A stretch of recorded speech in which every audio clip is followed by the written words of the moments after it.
President, distinguished surveyors, the caretaker committee set up, carried out their duties, and eventually we have a set of surveyors that have taken over the affairs of Akwa Ibom State. The chairman is Surveyor Upong Udeme, who was elected, and his vice is Surveyor Joseph Dennis. The chairman had even written a report, as we did ask him to give us a report on the affairs between the time he was inaugurated and before the AGM, and he has done so. And in fact, he has taken over the account of the branch, and he has also been able to form the APPSN of the branch, and everything is moving on smoothly in the branch. Thank you very much.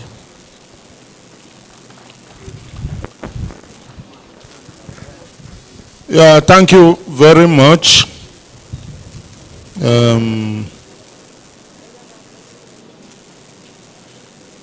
This one, AGM resolutions.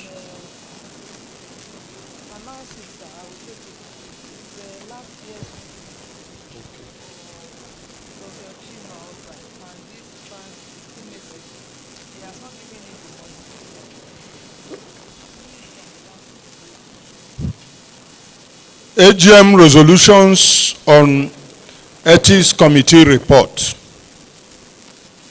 concerning Surveyor Dr. Chima Oba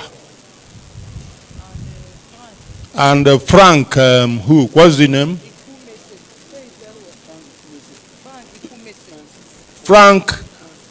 Francis Ikumeta. So they had some problem and have been handled by so many people. The resolutions have not yet been effected. So I want people in the floor, because this issue of discipline, when a particular body resolves this thing, continue lingering, going from one place to the other. So,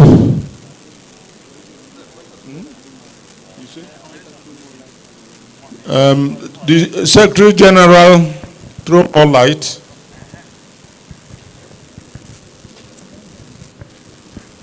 Thank you, my President. At the last AGM, the Ethics Committee report was read on the floor, and the AGM adopted the decision of the Ethics Committee that Surveyor Dr. Chima Ogba should pay some certain amount of monies to Surveyor Frank Ikumese. Pardon me if I didn't get that right. But we've been receiving letters from Surveyor Frank that AGM decision has not yet been effected. And since it is pending from the resolutions of the last AGM, that is why it is showing up again as matters arising from the last discussion. So that is why the matter is brought back to the AGM. Thank you. Thank you very much. Can we make comments on that? Comments? Mr. President, my dear friends, I don't think this is what should come back again to the AGM. AGM gave a directive to ESCO. So what do you want us to do? He has not done the needful. You are asking us, let him do the needful. Otherwise, allow the man, let him go to court. Because he has exhausted all avenues of seeking for peace.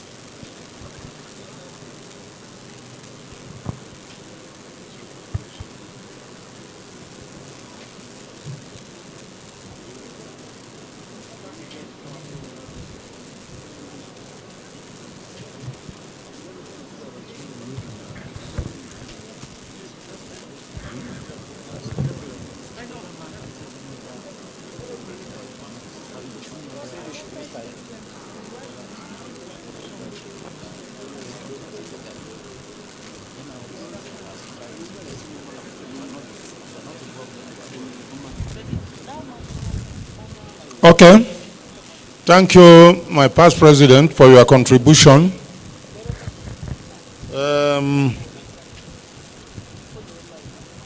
Surveyor Frank Ikumete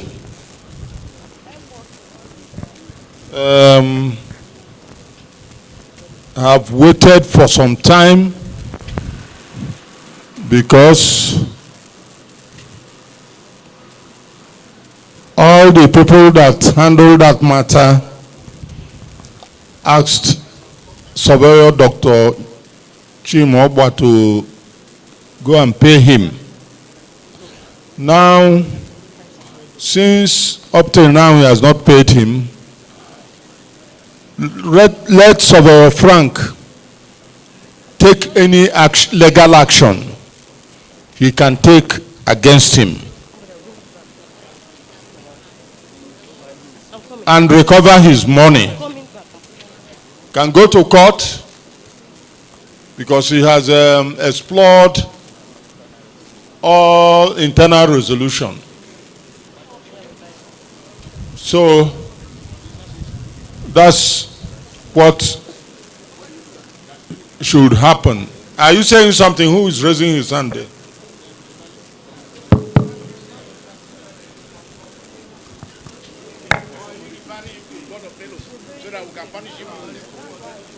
Sir, we are not hearing you. Somebody is talking. Take the microphone to him. Mr. President, what we are saying here is that that offense is punishable.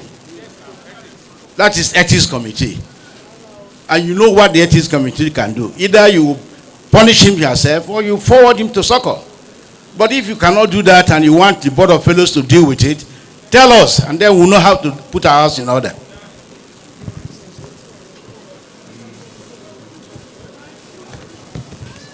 Yes, somebody raised his hand there. Oh, okay. Mr. President, my name is Ahigbe Irene. I think we have to be very careful in this case. If there is no punishment for an offense and you start asking people to go to court, then it means the institution is powerless. I think the institution has power to do certain things and we should not shy away from it. If ethics committee took a decision, if the ethics committee cannot do anything about it, why did we send it to ethics committee? I think ethics committee should be able to provide a solution to this thing. By either discipline the person or get him to pay. Because going to court, I don't think it is a very, yes, it's good to go to court, but I don't think that is good for the institution. We should be able to wash our dirty linens within ourselves. Thank you very much. Okay, thank you for pointing out this. I think we will now take it back to ethics committee and recommend the punishment. Yes.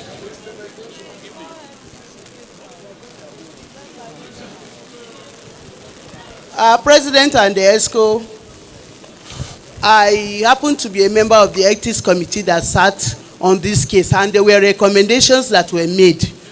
And that recommendations were supposed to have been sent to council, and as far as we understand, council was supposed to have implemented the recommendations that were made. So if you don't mind, I'll read some of the recommendations that were made in case ESCO and council must have forgotten. Maybe I'll read some of the recommendations that were made. One, including Surveyor Dr. Chima Ogba paying back the sum of 2 million naira to the person he borrowed the money to, that the payment should be made within 3 months, which of course he has not made.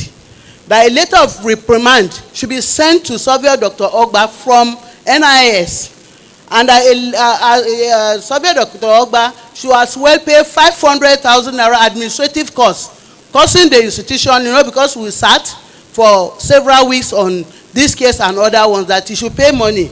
And apart from that, we went further to recommend that should Surveyor Dr. Ogba refuse to make the prescribed payment, it should be suspended. So we made recommendations. So bringing it back to ethics committee, or if that this one or any other one again, I think we are maybe overflogging the issue, and maybe we'll be wasting resources. Thank you, sir. Okay, thank you very much.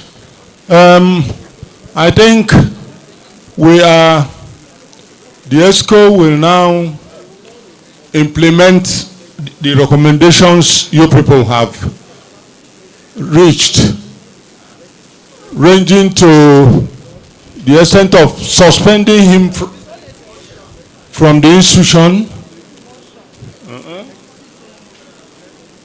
Who is saying motion?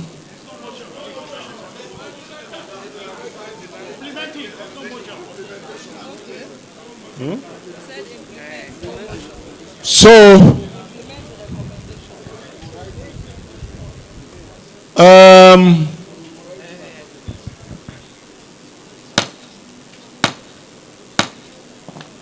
in view of the fact that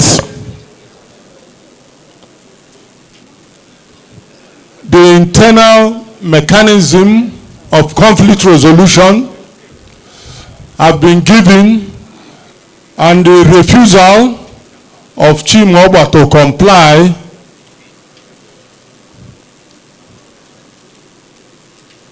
he is hereby suspended, and a letter will be written to him.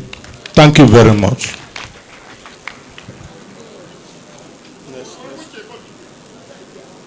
Next one.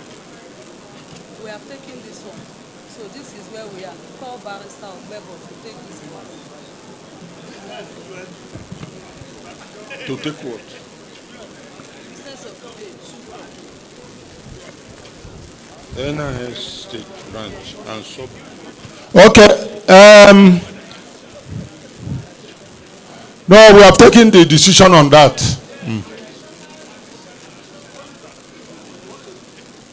Additional what? I'm not hearing you. Take the microphone.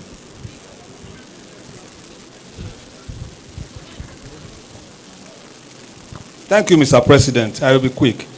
The constitution of NIS, which we are all supposed to be to adhere to. Now, in section 3.3.4, item 1, 2, 3, 4, 5, and 6, I think NECOM or the ethics have done the due diligence. But there, in item 3, it says suspended by SOCOM from practice, even though he has not been suspended from practice. But as you are now mentioning that is suspended, which is item 4 of that particular section, then you can send that information to SOCOM. That's my view. Thank you. Okay. Noted. Thank you very much. Is Barrister Surveyor Bobo, is he here in the hall?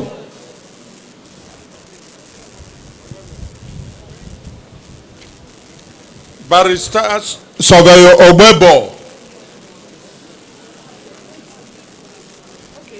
is there? Come forward.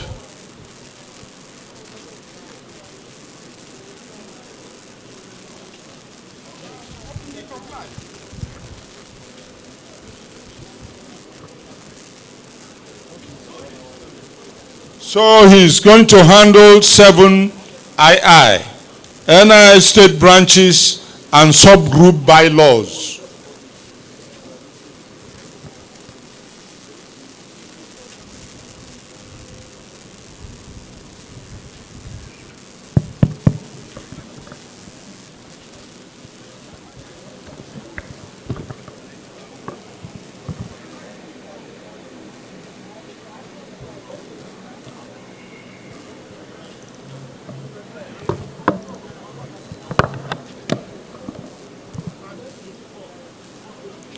Thank you very much, Mr. President.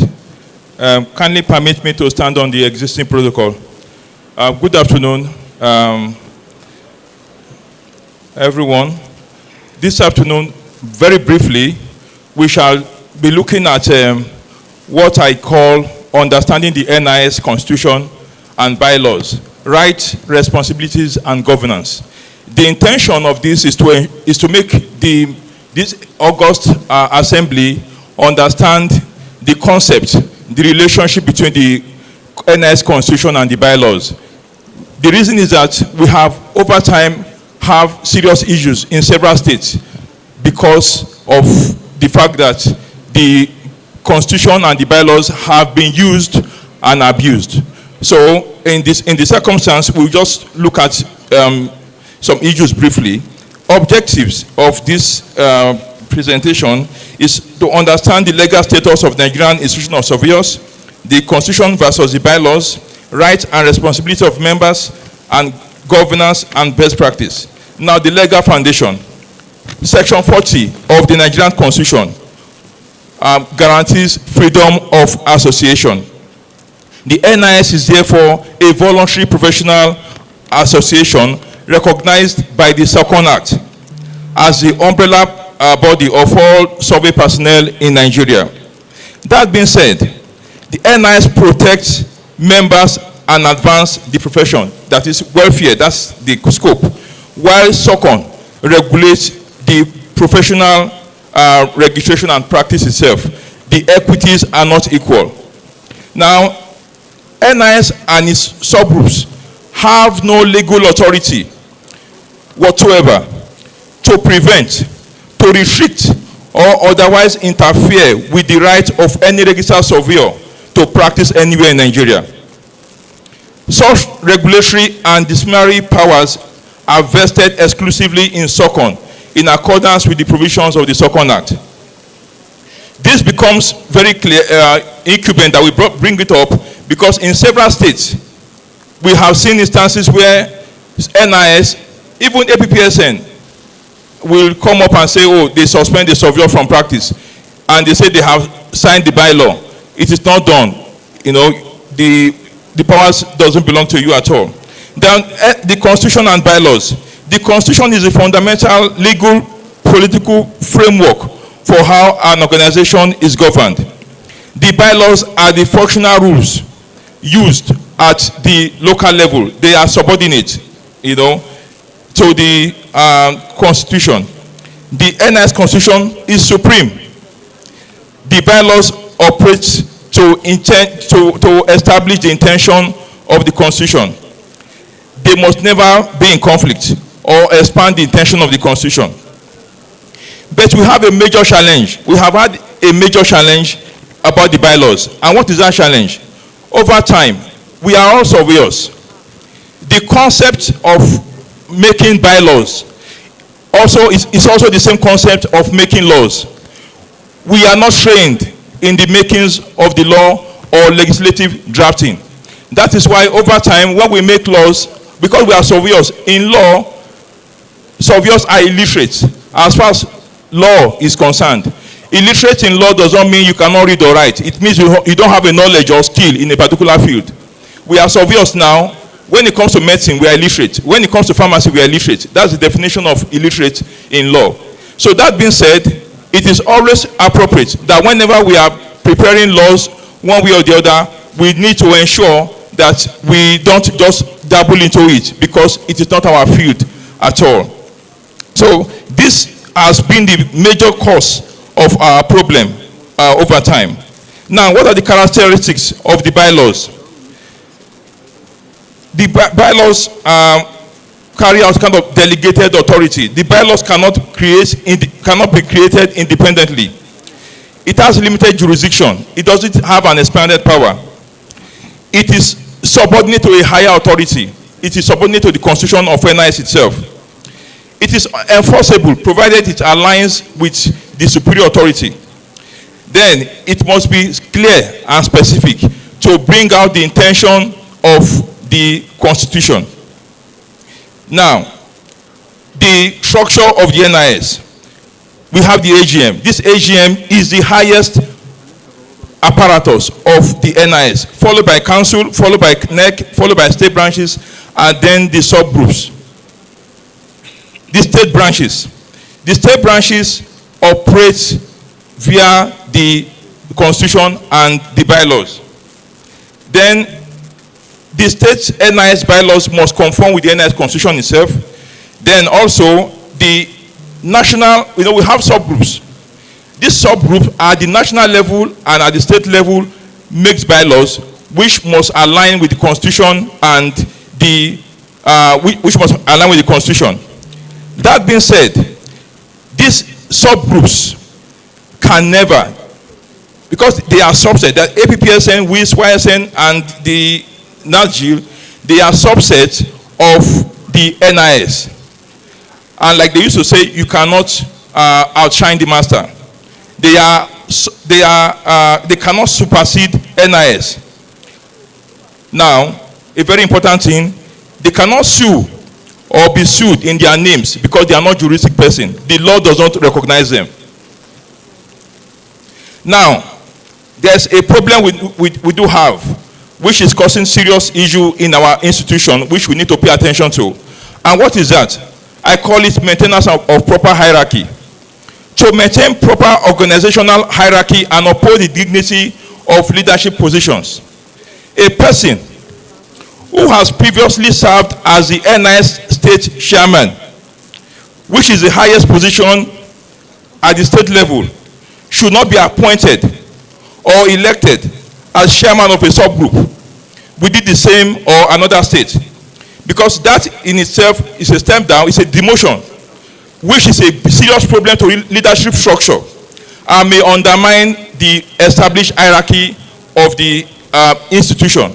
Because we have seen instances where somebody just finished being the chairman of his NIS in the branch, then also swapped to becoming a PPSN chairman.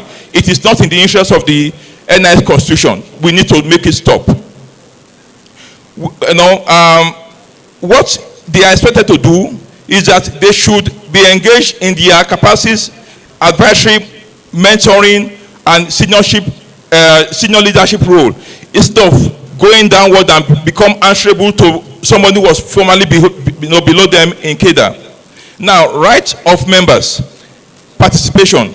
Members need to be involved in transactions like this.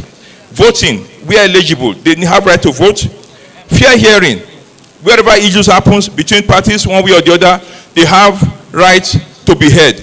Because it is the constitutional right to be heard fairly. Then welfare. The primary intention of any association is to protect the welfare of the members. Then representation. In all we do, you must be well represented in ensuring that the interest of the institution is well protected. Now, what are the responsibilities of members? One, to obey the constitution is very, very compulsory. It is not optional. As much as it is voluntary, you must be ready to abide. If you are not ready to abide, it is proper that you withdraw or you relinquish your membership. Because in some instances, we have seen state members having issues, and when there is a directive from the national body or so, they wouldn't want to go by it. It is not compulsory. If you are not ready to abide, you are at liberty to withdraw, but that doesn't stop you from practicing, because suspension or withdrawal from membership of the institution does not stop your right to practice, because that is exclusive to SOCON. Now, paid dues. Because you have voluntarily agreed to join them, you have a duty to pay dues as at when due. Maintain ethics. Then respect lawful decision, like we just have now. It is compulsory. It is not optional. Every person that has been lawfully agitated on after the due process of fair hearing, the person has a duty, a compelling one, to respect that decision. Then promote unity. This is very, very important that we promote unity among the institution. Now, common issues with bylaws. We have conflicting provisions. Like we said earlier, there are some bylaws that goes contrary to the national framework, then creating unconstitutional powers. In a particular state, there was a bylaw by a subgroup. In that bylaw, they stated that it is now their duty to discipline members, whereas no subgroup have any power to discipline members. Everything bordering an ethical issue belongs to the ethics committee of the state or ethics committee at the national level. The subgroup has no power at all to do this. If any member of a subgroup which also belongs to the national body do anything wrong, that issue must be referred to the NIS. The subgroup don't have any power at all to discipline members. Then altering governance hierarchy, like we mentioned the other time, we should be careful so that we don't alter hierarchies. It's very, very important. You don't demote yourself. Once you have attained a particular position, maybe you go to the national level, but at the state level, you don't demote yourself below what you have been before. Then, in all we do about these bylaws, it needs serious legal vetting. We mentioned before, we are surveyors, so we don't have the training to make laws. So whatever we do, it needs vetting. Now, what are the recommendations we have in the circumstance? Number one, we need to create a national model bylaw. Maybe we just say, okay, we are having this bylaw, and it will be adopted by the NIS at the state level and all the subgroups. We have a common bylaw for all of them that they adopt. They will also have mandatory legal review. Recently, the Secretariat informed states to send in their bylaws. It's not for fun. It is to ensure that they are all reviewed, to ensure that they align with the national framework that we are coming with. Because, I have been involved in cases in several states. The major problem they be having is having bylaws that are in conflict with the NIS constitution. Then we need the national secretariat vetting, which I just mentioned. Moving forward, the current bylaws, all bylaws currently should naturally be on hold somehow until they are being vetted at the by the national secretariat, because NIS is one. We only have 37 branches for administrative convenience. So whatever we do, we need to make sure that we don't go outside that umbrella. Then periodic constitutional audit. Definitely, human being make the law. The law does not make human being.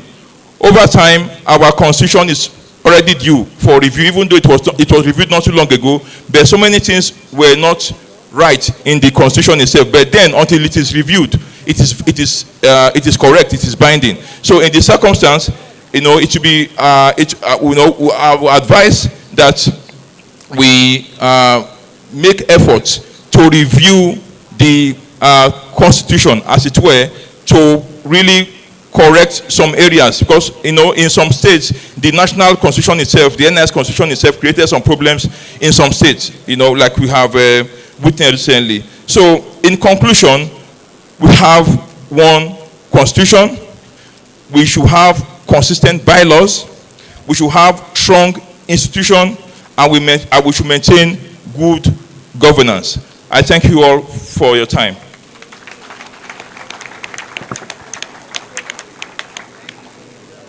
Thank you very much.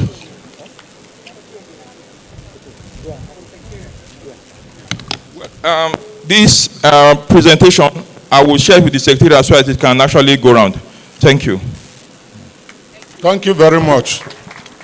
Another hand of applause.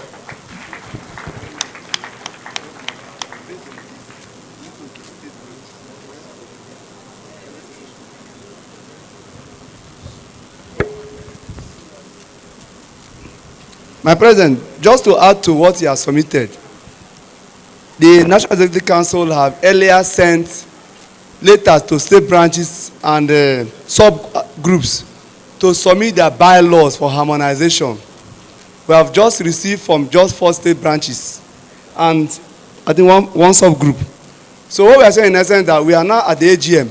It's good for us to take a resolution at this AGM.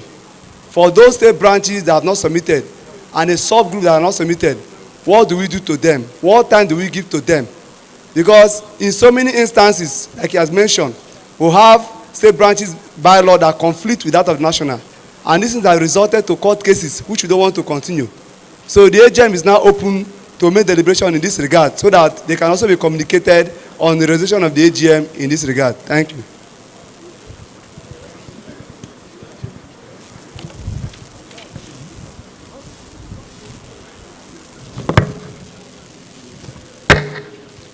Yeah, thank you, Barrister Obwebo.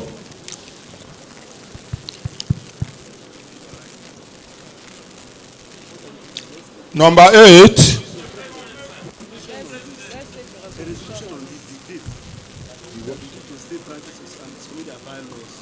Okay.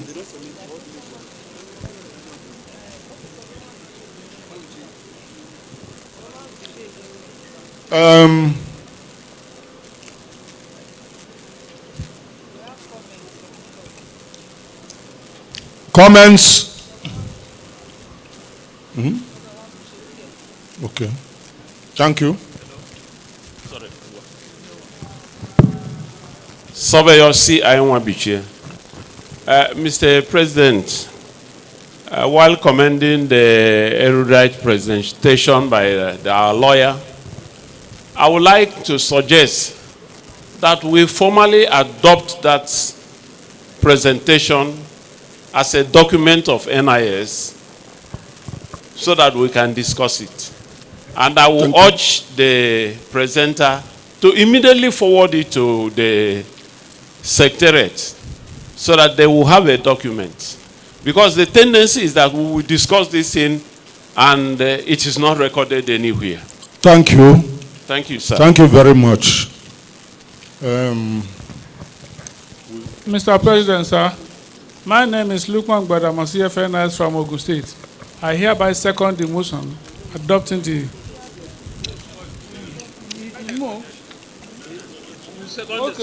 Okay. I seconded the suggestion that the document should be adopted for discussion. Thank you, sir. Thank you very much.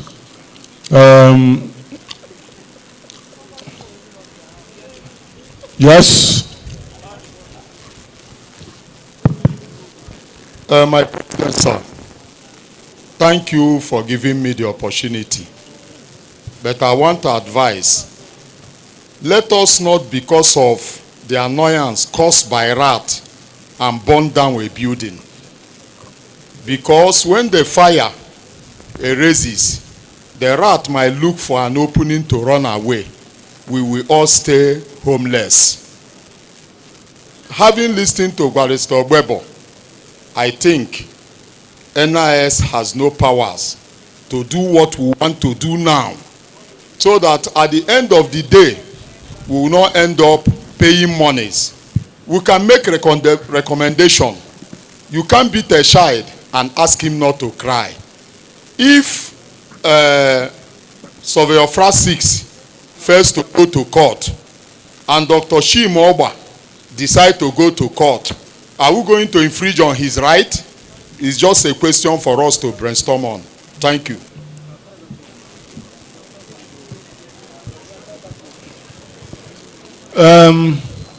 That of Surveyor Dr. Oba, I think we have finished that. We are in number 8.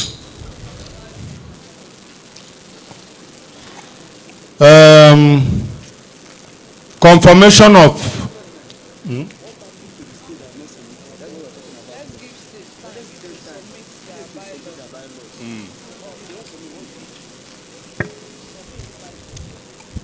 that one would be.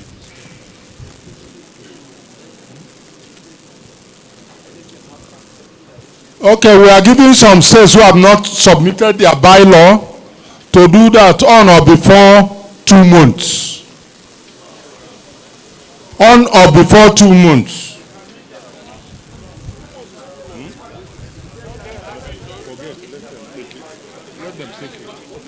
Then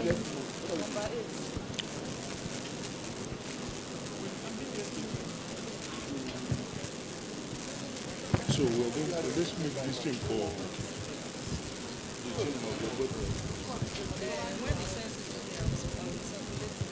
okay. Are we not making it agent by adopting the okay. Number 8. Number 8, confirmation of venue for 2027 and 2028 AGM.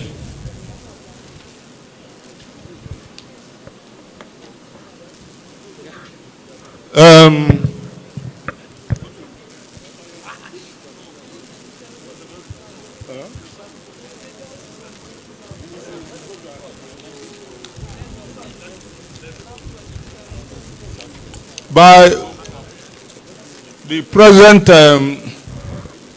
trend, I think the AGM for 2027 should be zoned to Southwest.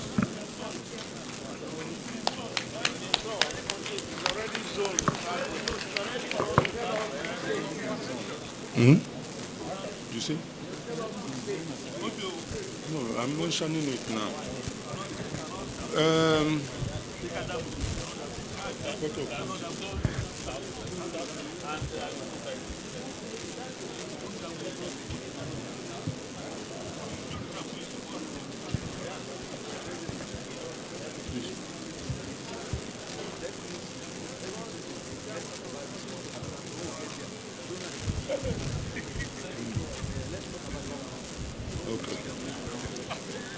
We have to talk of 2028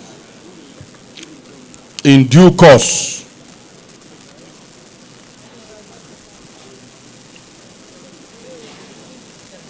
So, but presently that 2027 shall point to the west, southwest.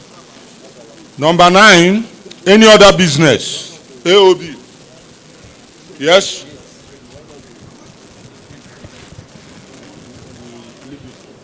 My President, my name is Soveo Malandi Umar Kura, FNIS.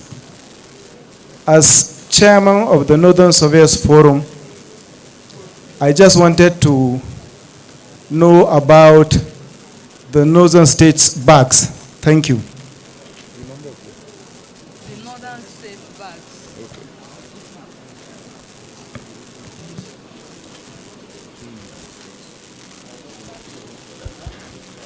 Yeah, Chairman. No, I'm fine. I'm fine, sir. I'm writing something. Okay. Now, in one of our meetings, maybe yesterday or day before yesterday, I apologized to the states in the north that we have a very big problem. And I will continue apologizing. These bags, it was handled in Lagos, and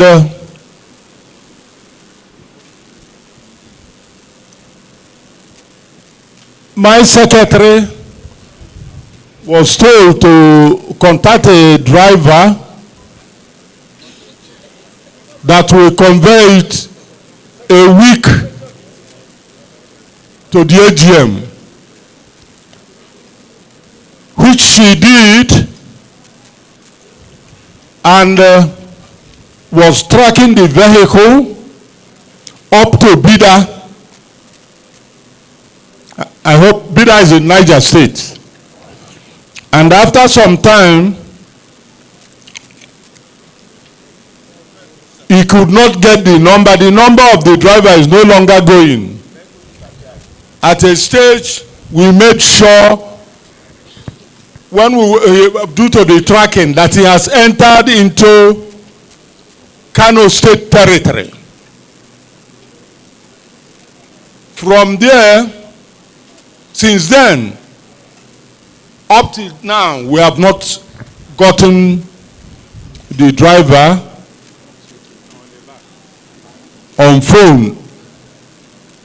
So, and we cannot track him again. So we have been making a lot of efforts to ensure that we get the update on the position of the vehicle as well as the driver.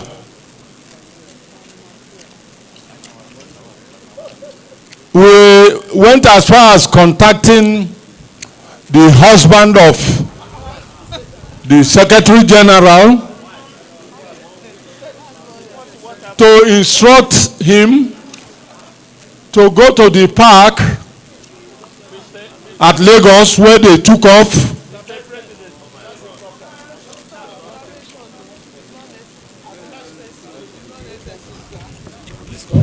to let them know.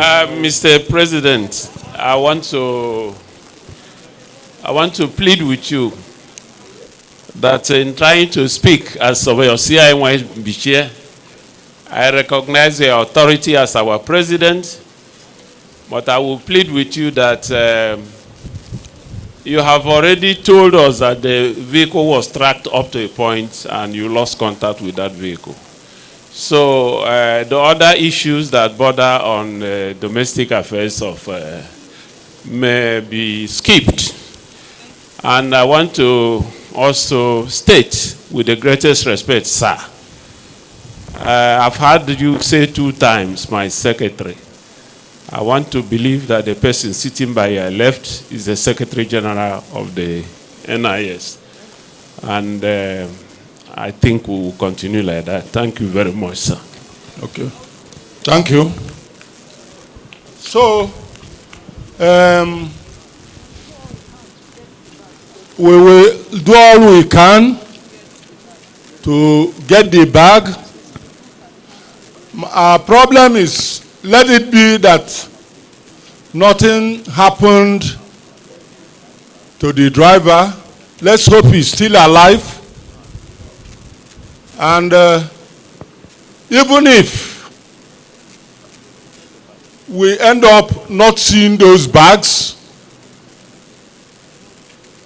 NIS would take the responsibility of getting other bags for the northern states.